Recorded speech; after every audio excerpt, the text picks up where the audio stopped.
Hello guys, welcome to my channel. आज चाहिँ म मामाको लागि साग टिप्दैछु। आज चाहिँ मामालाई पठाइदिनु पर्ने अरे, अनि आमा पनि म काम गर्दै हुन्छ। अनि मामालाई चाहिँ बिर्जामुनमा पठाइदिनु पर्ने अरे। मामा चाहिँ बिर्जामुनमै हुनुहुन्छ, कलेज पढाउनुहुन्छ। अनि आज चाहिँ कलेज लाग्दैन अरे, र पनि ट्युसन चाहिँ आउँछन् होला। त्यही भएर अलिक राम्रो छान्नु पर्यो नि त। अर्को किरा परेको छान्नु पर्यो त। फेरि किरा परेकोमा त के हुन्छ, अनि मामाले खानु पनि हुँदैन होला, पाउनु हुन्छ होला। अनि त्यही भएर राम्रो छान्नु हुन्छ।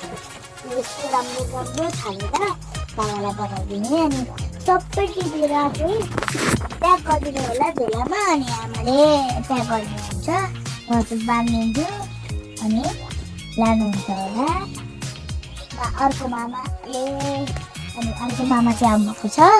हाम्रो उताको मामा, काठमाडौँको मामा चाहिँ आउनुभएको छ। काठमाडौँको मामाले जीवन मामा हो। अनि जीवन मामालाई चाहिँ दिनुहुन्छ होला साग।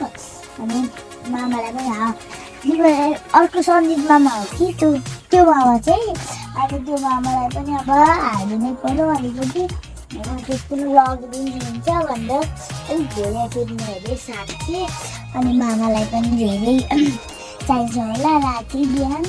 यो साग चाहिँ अब यता राख्नु पऱ्यो, अनि यता राखेर फेरि अरू पनि टिप्नु पऱ्यो नि त। यहाँनिर फेरि म यहाँ झार्द आएको रहेछ, झार आयो भने फेरि कुहिएको सामान पनि छ। झारेर आयो भने अब सागहरूलाई पनि टिप्नु पर्छ मजाको। अनि सागहरू पनि कुहिहाल्छ छिटो झार्नु उखाल्नै पर्यो। अनि फेरि साग टिप्छु। अनि अरू काम पनि गर्दैछ, त्यही भएर छिटो गर्नु पर्यो साग टिप्ने काम। अनि सजिलो पनि आइहाल्नुहुन्छ होला। अब छिटो टिप्नु पर्यो नि। अब ला सबै खोक्लाको अब यो टिप्नु पर्यो नि राम्रोसँगले। यहाँ पनि अझै छ, यी कति टिप्नु पर्ने छ। यो त अर्कै टाइपको रहेछ नि, यस्तो छ। यो पनि टिप्नु अब यताको यो टिप्नुपर्छ।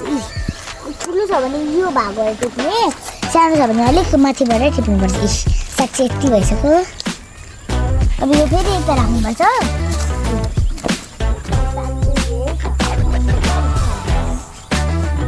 फेरि म टिप्छु। अब यहाँबाट सुरु गर्नुपर्छ है। राम्रो छानेर टिप्नु भनेको।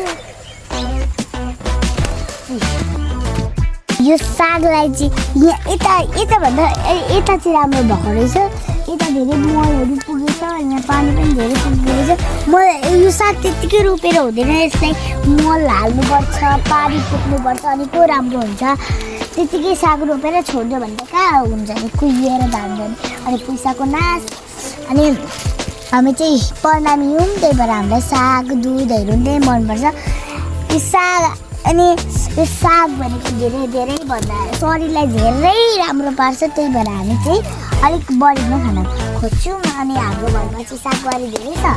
अनि यहाँबाट चाहिँ साग टिपेर मामालाई हालिदिने अरे। अनि यहाँ सागहरू छ, के सागहरू छ, रायोकोलाई चाहिँ रायो कि के हो। अनि यहाँनिर चाहिँ छ, कति छ। अब म राख्न जान्छु है फेरि। अब चाहिँ म छिटो चाँडै मुटु बनाउँछु, त्यही भएर म एकछिन नबोली मुटु पार्छु। यहाँनिर फटाफट टिप्नुपर्छ र अहिले फेरि मामा छुट्ने हुन्छ। अनि मामालाई खानु पऱ्यो भने पाइँदैन।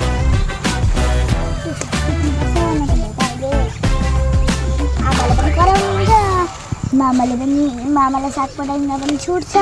अरू पनि सामान छ टिप्नु पर्ने, त के छ त्यसको पनि। अब साग त कति राम्रो भएछ, कति सामान टिप्नु छ हामीले। यो चाहिँ अब रायोको साग हो नि त, रायोको साग त मिठो हुन्छ। भुटेपछि मिठो भएपछि अनि गर्नु खाँदा भातसँग खान मजा आउँछ होइन। अरू सागहरू छ, उता छ, त्यो पनि अरू रायोको के छ होइन। अनि यता पनि अब यतै आउनुपर्छ होला जग्गा राम्रै छ साग अब छिटो छिटो टिप्नुपर्छ होइन